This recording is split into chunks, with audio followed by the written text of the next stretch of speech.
Hello and welcome back to the Pacific Perspectives Podcast. I am Nux Memes, that is Kyler Mimamoto, and this week we have nothing to talk about besides the Four Nations Faceoff. So if you don't care about the Four Nations Faceoff, click off What are this you doing with episode your right life now. if you don't care about the Four Nations Faceoff? I mean, from what we've seen, my goodness. That is true. You are the problem if you don't care. It's true. Your turn. I thought you were gonna go somewhere with that, man. Okay, I think we ended the last podcast talking about the Four Nations, but we were talking about are they gonna care? Are we gonna care? I think we answered that. Those players, that was the best hockey outside of like Oilers playoffs that I've enjoyed, probably ever. Honestly, like we have been robbed. We've been robbed, frankly. That's like the first thing I saw when I was getting excited. I wasn't overly invested in it until it really came down to puck drop for Canada-Sweden, and I realized, wait, this is fire. This is so sick. I'm so excited, and like I can't wait. And then that game absolutely delivered. On top of what we saw yesterday, USA-Canada. It feels like it's all been done by the NHL absolutely perfectly so far. Like it's gone as well as it possibly could have gone. What do you think? Well, I was waiting for the very first shift of Canada-Sweden to see like what this tournament is going to be like, because that sets the tone for the rest of it. And I mean, they came out flying. They were physical, and it's just pure hockey. Like they are playing to the highest level that they possibly can. They're trying, and it's making for 3 good games and 1 game that was good for 2 periods. So I mean, I've been enjoying it, as many people have, but maybe not the result so much yesterday. I didn't love that. But I mean, like there was like 20 ESPN posts about just the fights off of the face-off in that Canada USA game. And I saw people saying it was like one of the greatest games of all time. And I was like, the first period was pretty good. And like the lead up and the start, you have seen nothing yet. That championship game, if Canada makes it there, that will be infinitely better than the hockey we saw, because the quality of the hockey is always going to be amazing. But that game was, for all intents and purposes, kind of a bore fest after the first. Still obviously a good game because, you know, the implications of it, but a little disappointed by obviously the fact that we couldn't score. Well, nobody could score, but I mean, regardless, it's exciting hockey, and it's we could be watching the hardest shot competition right now. Can you believe we've been robbed of that? We could be watching Kucherov do the skills thing. That's what I was gonna say. We could be watching Nikita Kucherov skate around for 2 minutes doing nothing in particular. And can you imagine if they do this again it would be in 4 years, because they're gonna for the World Cup in 2028 is what they've said. Can you imagine we do this, but with like if it's like an 8 nations face-off? You add Slovakia, Czechia, Russia, and I don't know, one other, like Switzerland, something like that. Just guys you can fill entire rosters with. Maybe even you bring in some international players if you expanded beyond 4. But yeah, I mean, you'd have to. Well, yeah. For Switzerland, I think they can ice a first line and a first D pair like Siegenthaler, Yossi, and I don't know who else is Swiss, to be honest with you. Maybe they could get Decord for net. Wait, is he Swiss? Like, he's part Canadian, part American, and part Swiss. Really? Interesting. Yep. Is that how like you could technically fit Nylander on like the Canadian squad? Technically? Yeah, I don't exactly know his whole citizenship status, but he can represent Switzerland, it seems. If Canada, so it's really his choice, but I mean, there's a prime spot for him on Team Canada. If they were ever strapped for skilled wingers in like 100 years, maybe he can join us then at some point. But right now, I think we're fine. Yeah. Not that he wouldn't be like a top forward on Canada. I think we're talking about different players here. What do you mean? Because I'm talking about Decord. Like, Decord would have a spot. Oh, on I mean, yeah. Team Canada. Well, then, I mean, that goes But I without think saying. Nylander also would very easily. Yeah. We could definitely use a Decord right now. I won't lie to you. Although, But like, okay, people are blaming Bennington. yeah, let's start like, here. Sending his ass to Wong Dong. How can you really blame him? Like, they were some pretty bad goals, especially the Gensel one. Like, you got to close your legs, buddy. But he gave up 2 goals on 22 shots against the best team in the tournament, probably. A very, very good offense. Hit a .909. And Canada scored 1 goal. I don't understand how Jordan Binnington is, like, the main guy getting blamed for this. In my opinion, the worst player for Team Canada yesterday was Braden Point. And I don't even think it was, like, that close. I mean, Drew Doughty exists. Besides He did the get an pass assist, to so he had a McDavid, nice assist. That saves him. he did have a really nice assist. Like that's a classic, just perfect throw down the middle. McDavid cuts through, and oh man, there were so many points during that game where I was like, if we can just... That's how I know that I'm really actually invested in this tournament, because I'm just like fantasizing about like moments that could happen and like what would happen if we like put the puck in right there, how crazy the crowd would erupt if we tied it up at the end. It would have been absolute theater. And now we're going to Boston, and it's not going to be like that. Baston. But man, yeah, but see, Binnington was objectively not that bad, but the way he let in that first one is so deflating, because I think Canada was solidly in the driver's seat. I think eventually USA would tie it up based on just, the second goal they had, which was very good. And they had other great chances besides that Binnington did save. But obviously we scored 1 goal. That's not a recipe for success, but it just kind of kills the momentum when you let in a goal like that. I mean, I feel like it definitely would have butterflied affected it if he just closed his legs a little bit there. Maybe we score another goal with the momentum. I mean, we were really pushing as much as like McAvoy was throwing around the hits. We were pressing. We could have easily gotten another win there. I think primarily actually what lost Canada this game is they did not capitalize on that pressure early on and like the momentum they got. Even though I think they cleanly lost all 3 fights. You traded Canada? Yeah. You think JT Miller beat Colton Parayko? Well, that one was more of a tie. But How is that a tie? JT Miller got his lunch fed to him. I really don't think it was that bad. Hagel also won his fight, I think. Did that he? one was close. I think Hagel Kachuk did. ended up on top of him. Yeah, well, that's kind of what... You can't just wrestle someone to the ground and say you won the fight. I mean, that's kind of what it means. Like, No, you end it up on doesn't. top of him. So you're saying someone can throw 20 punches at the other person, But he but didn't if they throw end 20 up punches. on the bottom of the dog pile, they lose the fight. Well, okay, I'm just thinking about it. If the punches are relatively even, but then he gets the last like final blow and he ends up like grappling over on top of him and he gets him on the top, that means he wins. Pretty That solidly. is not how that works. That is not the falling down at the end of the fight is not a whole part of the fight, really, I don't at know. all. We can't all be as wrong as you, but it's all right. Brady won his fight. He did. That one was definitely more definitive. The Matthew Kachuk and Brandon Hagel fight. That one was close. I have Hagel.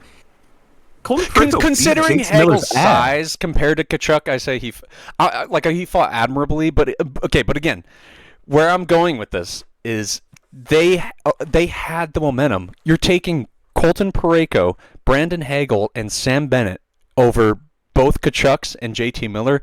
Canada wins that trade every day. Like, it's not even close. So you have an advantage on the ice, just in terms of on-ice players, especially for the forwards. Now, in all fairness, the structure and the defense of USA's blue line was pretty phenomenal. I mean, when you gap up McDavid pretty consistently through the offensive zone, obviously they couldn't stop him every time, but if you stop him even like half the time, which what they did with McAvoy, that you are doing really good. You are doing way better than most people in the NHL can do on a regular basis. When McDavid's not with McKinnon and Crosby and all those great Canadian forwards, which But they got that power play off of, I think it was the instigator from JT Miller. I actually don't even remember what they got that power play for. But, I mean, it was a terrible power play. They didn't really do much. And then in the next 5 minutes, they kind of sat back and did nothing. I feel like they didn't actually get any meaningful chances when they really should have been laying it on. And it kind of looked like USA wasn't prepared for Canada to be... Like, either teams weren't really prepared for an offensive onslaught to begin with, but neither was really willing to take advantage of that early on. And I think USA will always win that sort of attrition game that we ended up playing, which obviously we saw in the result. Do you want to hear me defend Cale Makar over Quinn Hughes for the only time ever?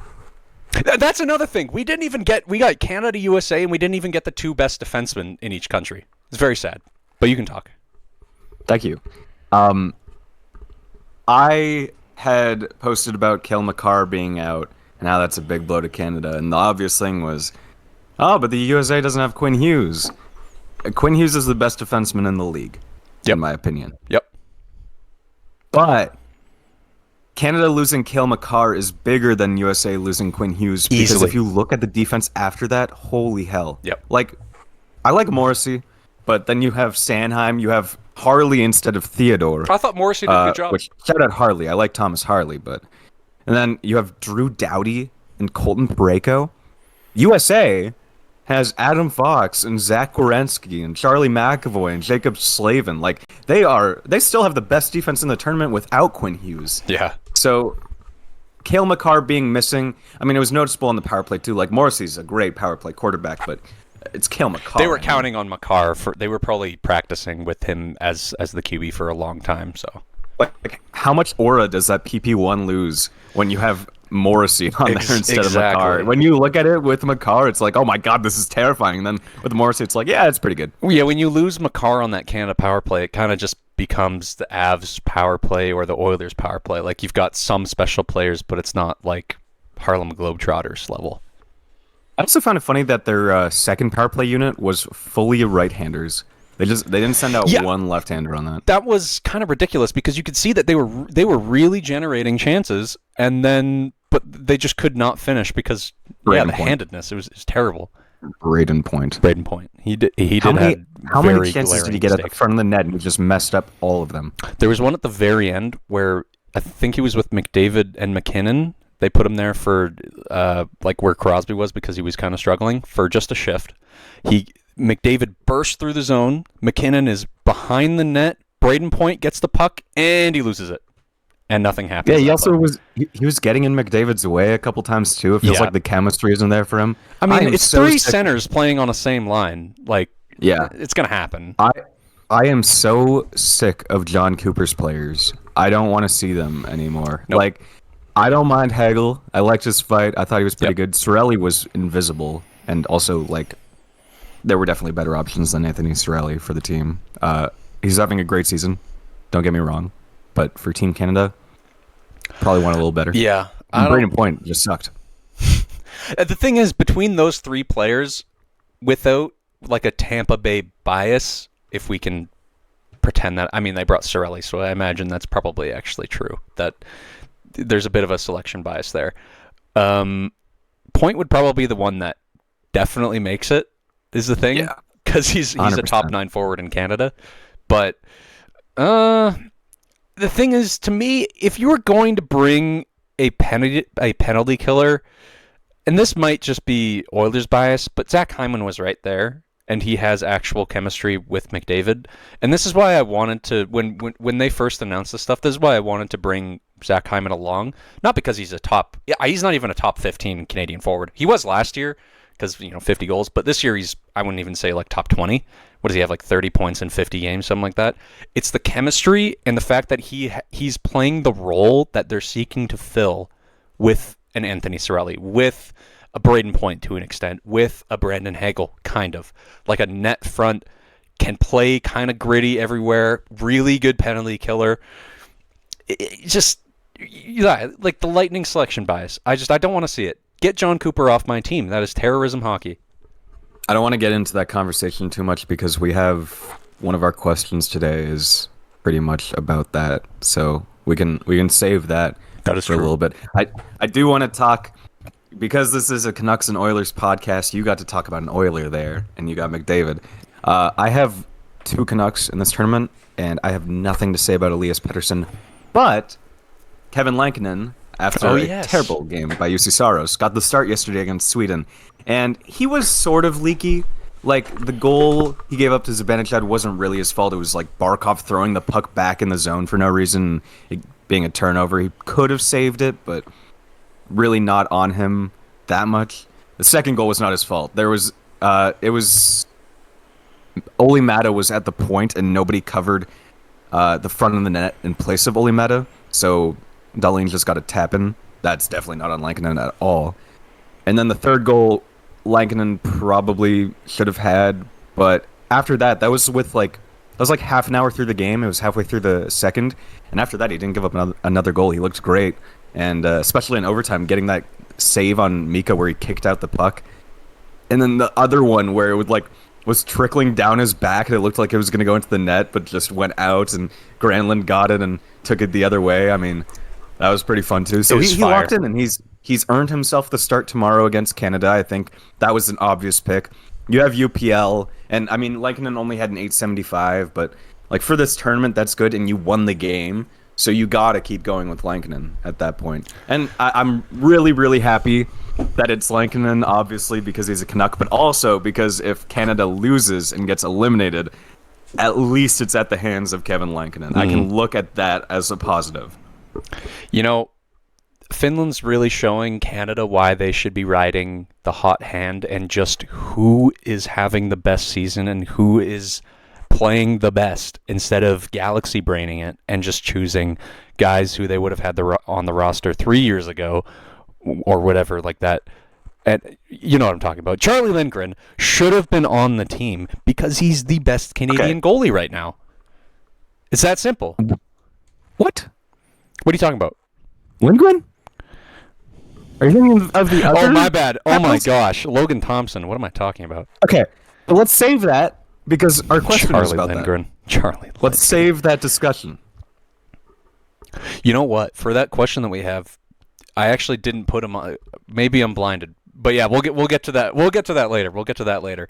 So, of all the picks that Team Canada has made, specifically on the back end, you know, we'll talk about goaltending or whatever. Specifically on the back end, which one do you think is the dumbest? I mean, a lot of questionable ones. I think, like, the one I disagree with the most, not necessarily the dumbest, is Drew Doughty. I think he's not quite up to this level, especially after having been injured for most of the season. I understand why he got picked, because he is a good player and he has that legacy bias. But I disagree with that pick. I would have preferred to see Mackenzie Weegar any single day.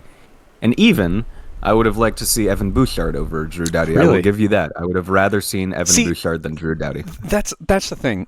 If they wanted to go with an offensive guy, which if you're thinking that Drew Doughty is like locking someone down and not making some dumb offensive or like defensive giveaways, you've never watched Drew Doughty in your life.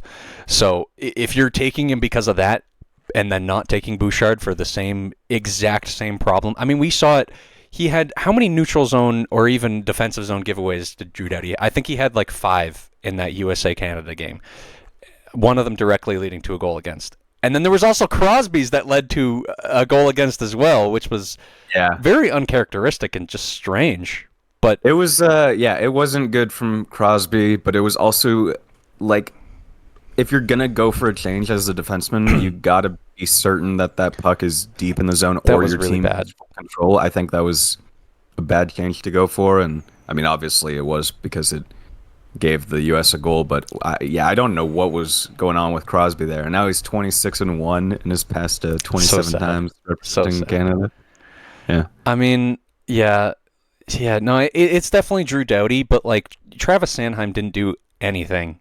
I love Travis Sanheim though. At least Drew Doughty had a very nice assist and a couple other great breakout passes that didn't result in anything. So, like, the offensive ability was genuinely there for Doughty, even if he's a little slow. As much as I love Bouchard, he obviously wouldn't be up to speed with some of the, like, Jack Hughes, guys like that. He wouldn't be able to gap up on him just the same as Doughty.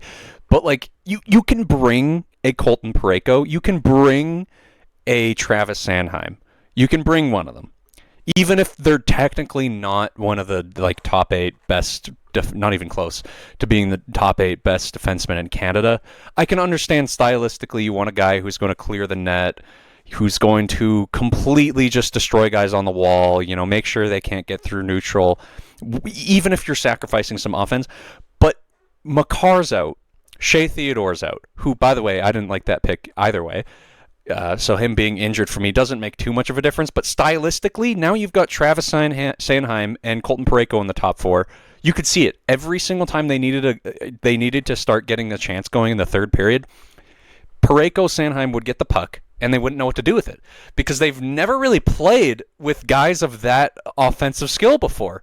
Maybe like a Jordan Kyrou is all I can really think of there, or like a Travis Konechny, who, by the way, I don't know why he was scratched, even for Sam Bennett. He's got a little grit to him. He can keep playing.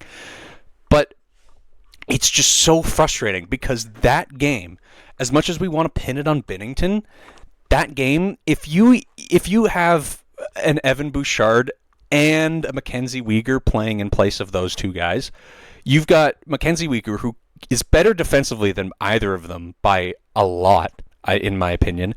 Bouchard, who is better offensively than either of them by a lot. Combined, it would be so much better. Just please, for the Olympics, take the 7 best defensemen in Canada. It's genuinely not that hard. Just do it. Please. Rant over. Well, I'm mid-14. You have to keep going. How many are left in that sleeve? How many have you had? Oh my gosh! Was that full? Almost. This guy's actually made of saltines. So you talk about that Sweden-Finland game, and I can tell I really love this quality of hockey and this tournament as a whole because I sat down and my ass watched that game front to back, and it was amazing. It was amazing. What the fuck is Elias Pettersson doing? I can't keep defending him if he's going to keep playing like this. You said you weren't going to have anything to say about him. Okay, 2 minutes through the game. 2 minutes through the game. I didn't wake up in time to see it, but I saw the replay. Elias Pettersson gets the puck in the slot. He has one of the best shots in the league at his best. He tries to dangle. He loses the fucking puck. Yeah, he's invisible until later in the game when he draws a penalty on Barkov, which, good work. You drew a penalty. He ended with 2 blocks. He was a 0 +-. Again, he hasn't been on the ice for a goal all tournament for either side. What is happening? This guy's a 3C. He's playing like a 3C. If he were making like $4 million and the expectations weren't high on him at all, he'd be a great player. He'd be a fan favorite playing as like a middle 6 center with how he's playing right now. But the expectations are so high, he's doing nothing. And Elias Lindholm said, like before the tournament, that Pettersson's a great guy and we're going to see a different side of him during this 4 Nations Faceoff. We're going to see a different Petey. It's the same one. He's playing exactly like he does as a Vancouver Canuck recently. And it's so frustrating because he is amazing defensively. He's playing amazing defensively. But you're getting paid $11.6 million! You know what? I think he was on the power play and I saw him. It was just bad luck, but I think he broke his stick or just completely flubbed a shot that was like completely open for him, and I just felt bad. There was a one time in overtime against Canada, he had a lot of the net to shoot at. Binnington was giving it to him, and it just slid off his stick, went into the corner. And that's just the kind of thing that we would see him score all the time 2 years ago. It's just unfortunate. It's a guy who it just seems to be getting worse and worse. Honestly, he's just unhealthy. Like he didn't get to fully train over the summer because of his injury, and he has obviously had the locker room problems of this season. It doesn't seem like this is a season that he can revive at all at this point. And at this point, I would rather just see him try to stay healthy and be able to train over the off season and maybe go to therapy. Go to therapy. Come back. Yeah.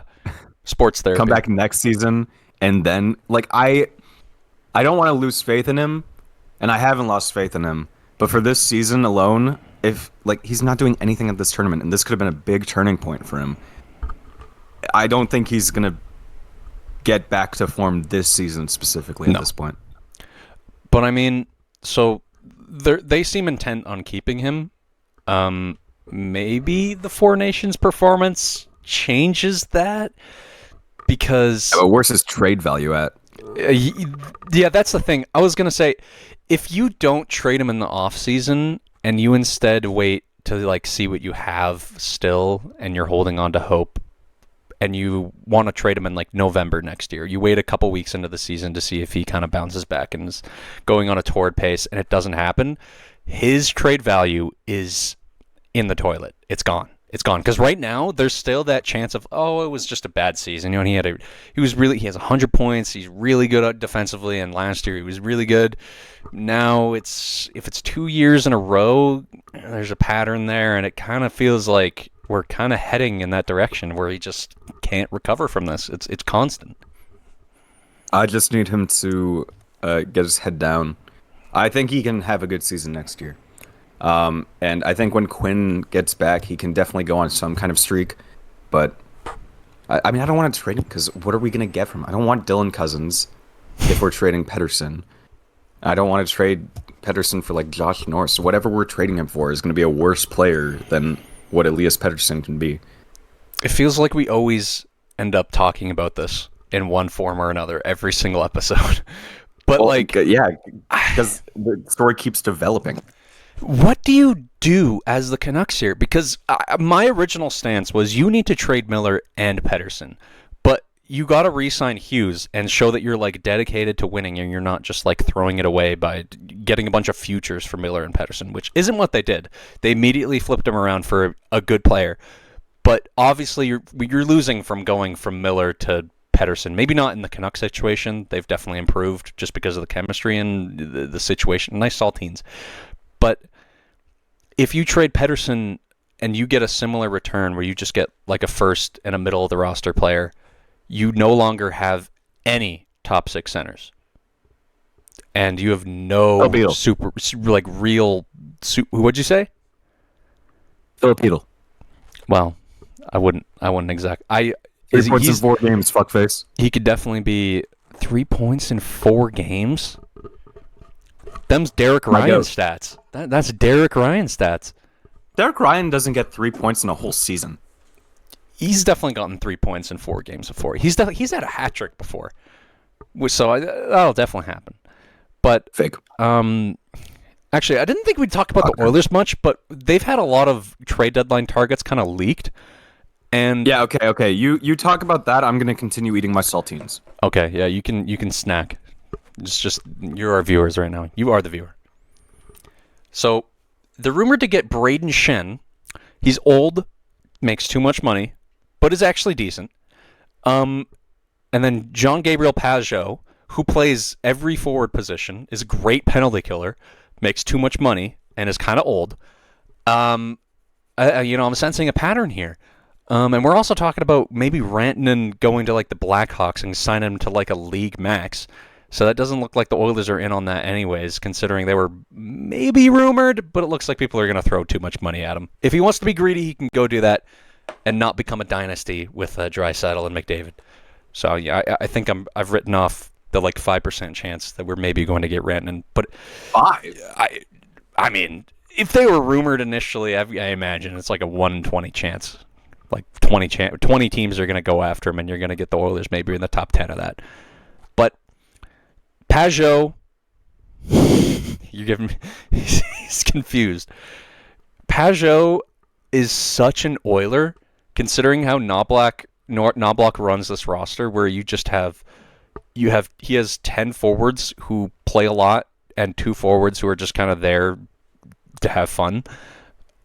And all of the forwards can all penalty kill, all play the power play, basically all play every single forward position, except for McDavid. And Pajot just makes a lot of sense. He can play in the wing. I don't know how much I'd like him in the top 6 on the wing, but he's a great penalty killer. He can genuinely play a little bit of the power play. I don't know how good he is anymore, but he has played in the past. If you could get him for like a little bit retained to bring him down to more Adam Henrique's cap it, so like 1 to 2 million retained on the 5 million he makes right now, give him like a second round pick and a forward prospect, obviously not a Savoy who's tearing it up in the AHL, I'd be perfectly fine with that trade.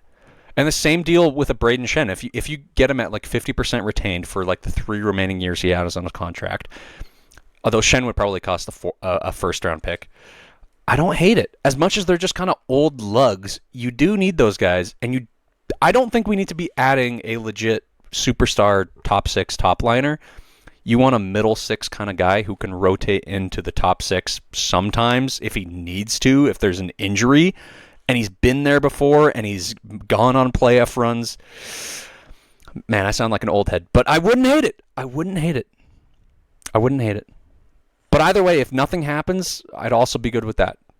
So it actually sounds like the trade deadline is heating up because it looks like the Blues and the Islanders are really gearing up to sell. Have you heard anything about that? You want who? Norris. I don't think the Senators are selling. Doesn't Josh Norris make $8 million? Yeah, we have a lot of money. They don't. Ottawa has no money. Ottawa has less than no money. Ottawa's in debt right now. What, like as a city? No, probably as a city too. Maybe. Probably. But the team is, I think their deadline cap space is $800K. Ours is $16 million. Oh my gosh. Yeah. I mean, if you were going to trade Pedersen and you need a top 6 center. They need a top 6 center right now. A lot of money. They need a top 6 center right now anyways. So we have a lot of money. So much money. You know how much to look out for? Did you see how much deadline cap space Calgary has? Like 90 million. I don't even know if that's possible. Well, no, it makes sense. It's 82 million. 82. Yeah, it makes sense because their current cap space is 56 million. They don't pay anything. They have like no contracts besides. How are they not at the floor? Like below the floor? Where are they currently? They're above it. They're at 69 million. Floor 65 million. So they're not trying to hide that they're tanking. Basically, well, they can take on an $82 million contract if one were to exist and pay it out for the rest of the year because they wouldn't be paying out the whole $82 million. Oh, it's that's pretty insane. How that works. Yeah, that's the best way to put it into terms. Like on Puckpedia, there's projected cap space, and that is basically just if they keep the same roster, how much money they would have left over at the end of the year. The current cap space for them is 56 million, so that's right now they would be able to take on a $56 million contract, and adding that would bring them to $0 left over at the end of the year.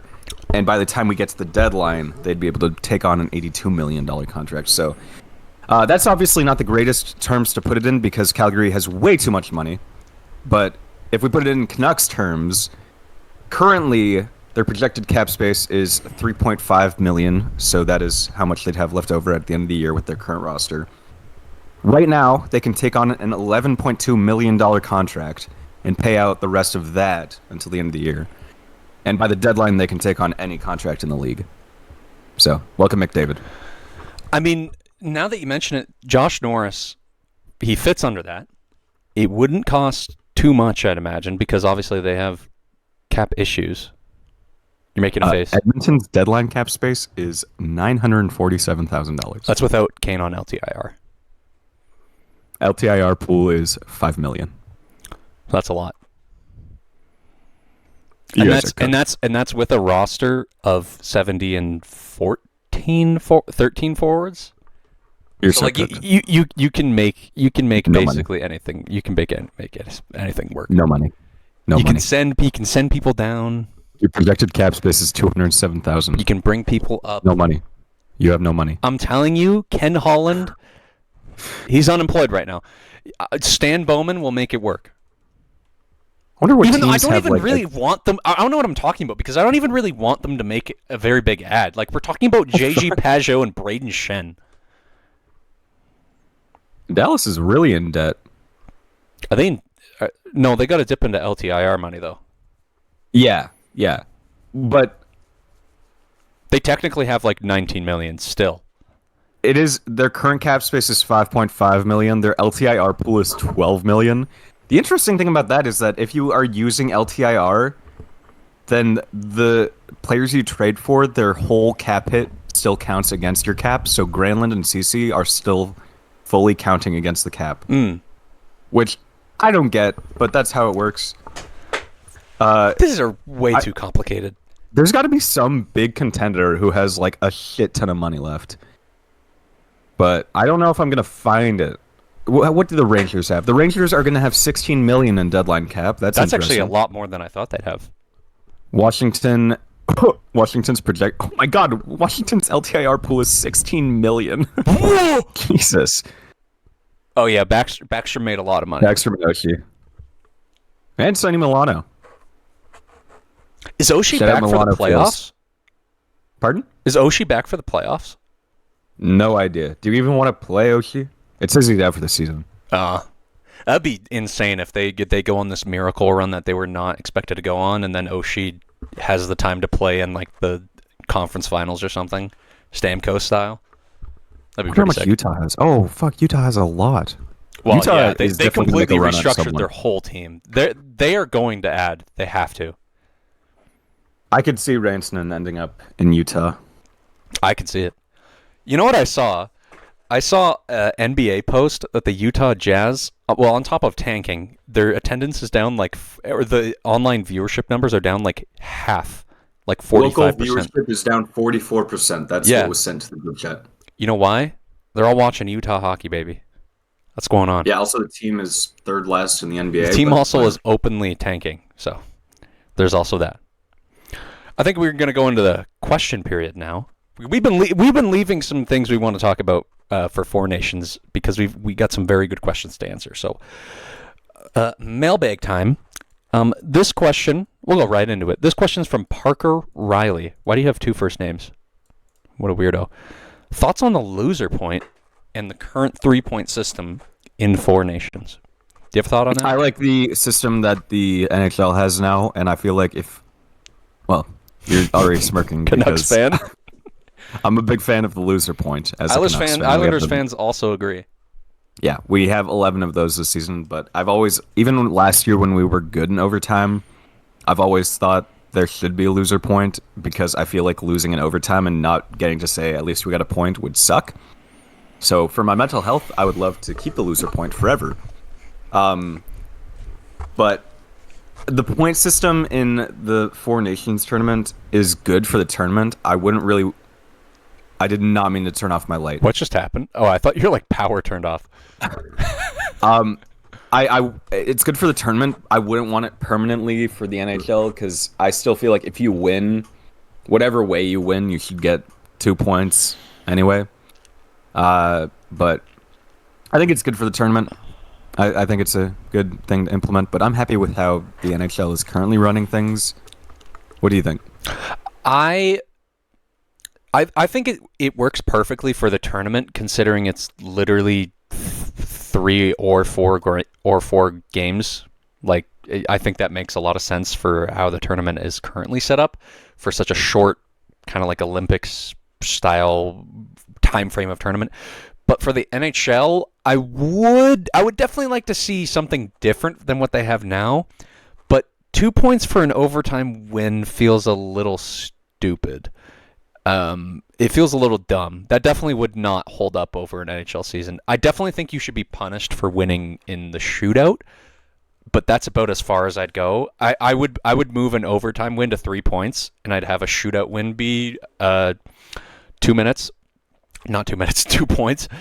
But besides that, I think it's perfectly fine. And of course, you want the loser point to be worth less. You want an overtime win to feel more impactful instead of just we I mean, we walk away from it. Because basically my mindset, whenever I go into overtime, is like win or lose, you got a point, and all of the real hockey for like kind of determining who was the better team has already been played. 3v3 is basically just a coin toss, who wins the face-off, who has a better strategy going into it. None of that will ever matter in the playoffs. That will never... I mean, they don't have 3-on-3 in the playoffs. What I would do right now is I would just move to 10-minute 3-on-3, and I heard some of the players did not actually enjoy that. They wanted to keep it at 5 minutes, even though Mitch Marner scored his overtime winner in the extended period of time at, I think it was like 6:30 against Sweden. I would definitely get it to like 8 minutes. I think Kyle Bukauskas floated that around instead, but it definitely needs to be extended, right? Yeah, no, I agree. I think it was McKinnon who said he doesn't want it to be longer. But it's got to be longer. I mean, like, how many great games would end in a shootout? Like, can you imagine Canada USA 2010 ending in a shootout? Obviously, that was we've already overtime, seen in how many games we've played 4 games, and we've already seen 2 amazing overtimes. Yeah. Like, I don't know how you can't. I definitely look need at it to be this. extended. I feel like there's the argument that the players are going to get tired, but this is the best in the world. They should be able to skate around for a little bit longer.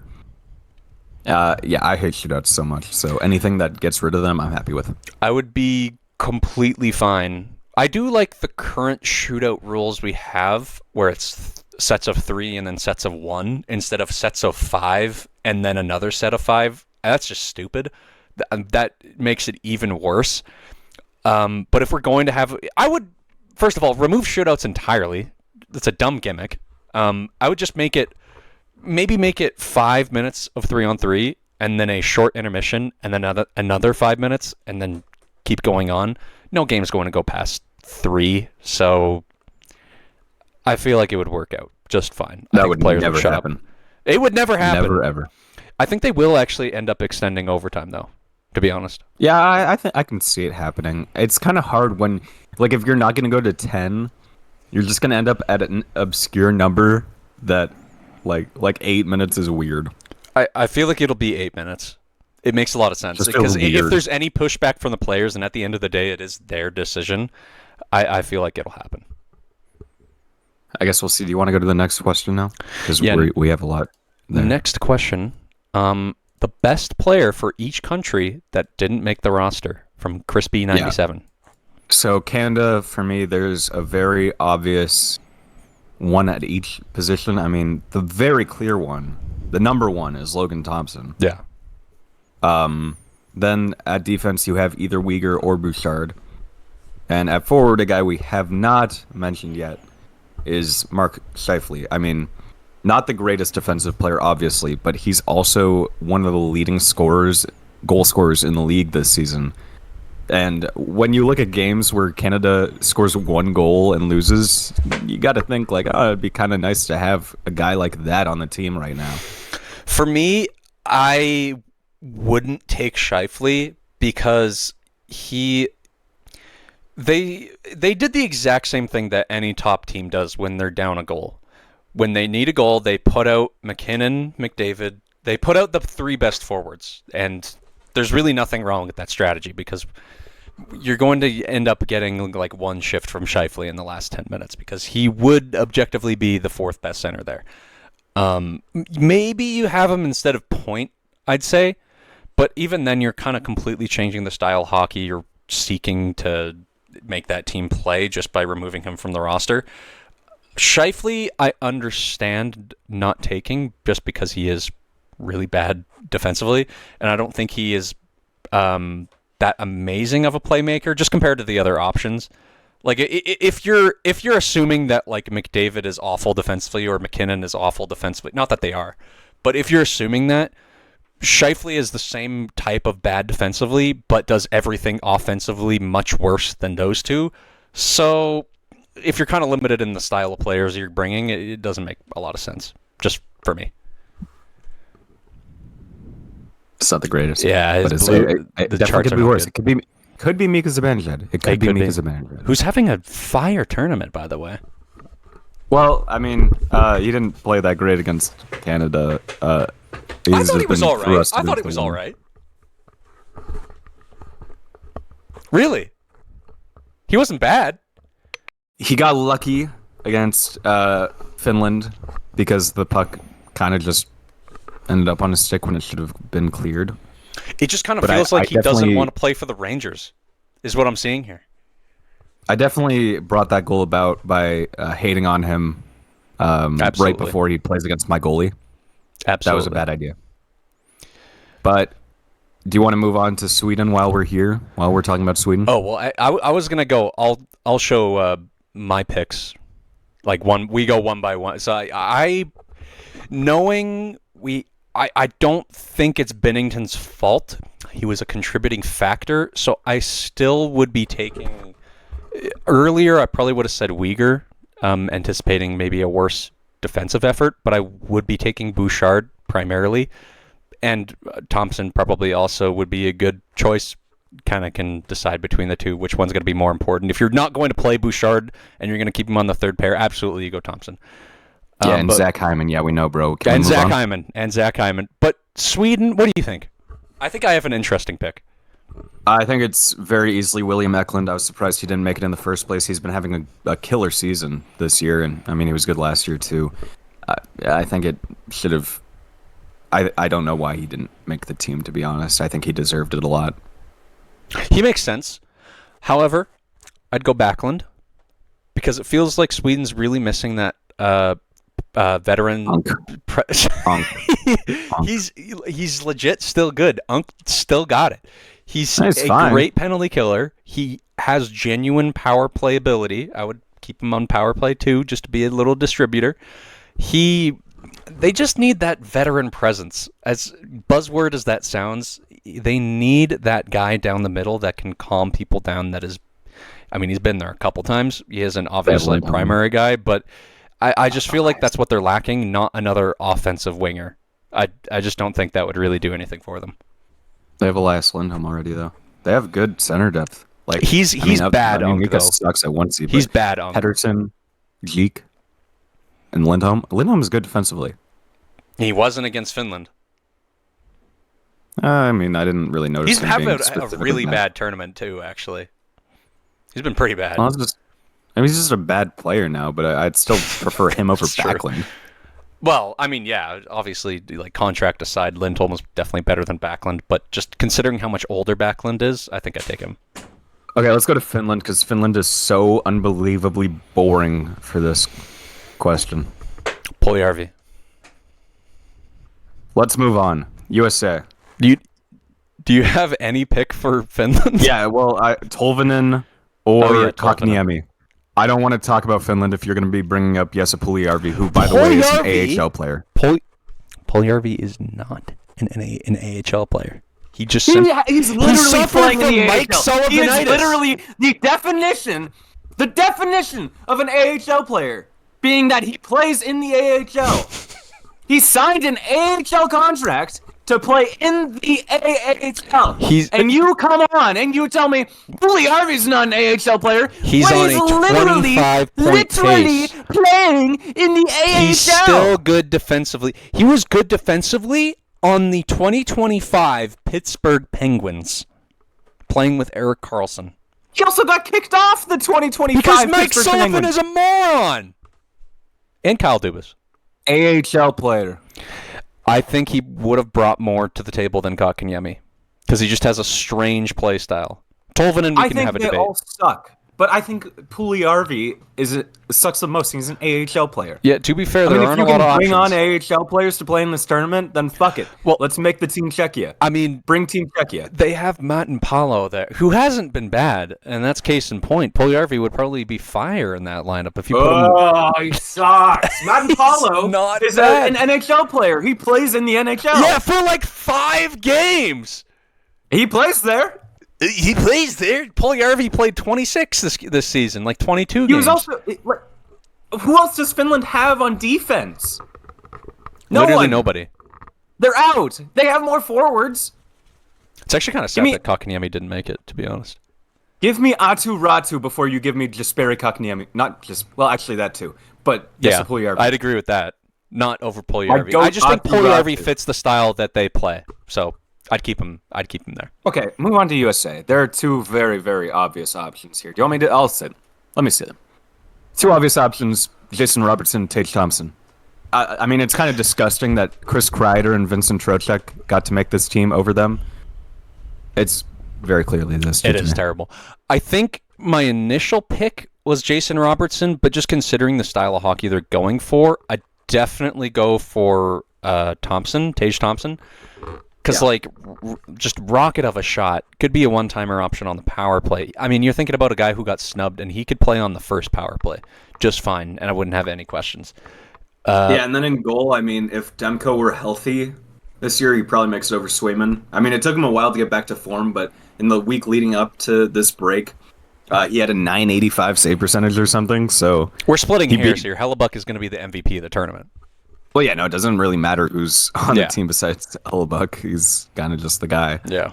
And then, I mean, I would have loved to see Besser, but if Chris Kreider and Vincent Trocheck can make it, there had to have been a chance for Besser to make it. But if Jason Robertson is getting, if 100-point Jason Robertson is getting snubbed, I don't think they were considering. Maybe they were considering Brock Besser. I thought, when this was released as the idea, I thought Besser had a chance, but he wasn't the guy for it this season. I think Besser would have made Canada's roster, to be honest. Well, it sucks that he's not Canadian. What a dumb hypothetical. He's pretty close. He's pretty close to Canadian. What a stupid hypothetical that was. Well, the Canadians are winning in hypotheticals. I'm so happy that Money Puck added the deserve to win meter, and they're tracking the Four Nations Faceoff games. It's so funny. I love it. Yeah, because now you can complain about this tournament too. Well, I mean, everyone that watched that game could see that Canada had the better chances, but that it turns out that goaltending does matter, and USA has the best goaltender of the decade, and Canada has some guy from Ontario. I don't know. And I mean, Sweden's running Linus Ullmark now because Gustafsson couldn't save shit. Yeah. And Finland is running a career backup goalie. But shout out to that guy. Kevin Lankinen, you're better than that to me. You are my starter. You're my. You know what? I don't want to hit on Demko. Can I take that back? You are my 1B. I love you, Kevin Lankinen. Good luck against Canada tomorrow. I hope we pot 10 on you. Rip. Well, I think that's gonna about do it. If we don't have any more further thoughts on that, do we? No, I think we should probably do. Sorry, I just looked at the window. I don't think I'm leaving my house for another week. Is it snowing again? It's awful. It's looks disgusting out. I'm in the middle of the Ottawa snowstorm, and I hate this city. I love a good snowstorm. I love it. Anyway, I think we should probably record the day after the championship game if it does end up being Canada-USA. I agree. The fresh reaction. So absolutely, we might see you guys all on Friday, or if Canada chokes because they're being led by Connor McDavid, who's a career loser, then we'll see you guys. You're a career loser. Look at you. You're a fucking career loser. Look at you. Fuck you. I got a Connor Bedard like on one of my posts the other day. Did you see that? Bro just had to flex that at the very end of the episode. It's funny because it was on the either he didn't mean to like it or he's seriously throwing shade at the fact that he didn't get selected for Canada.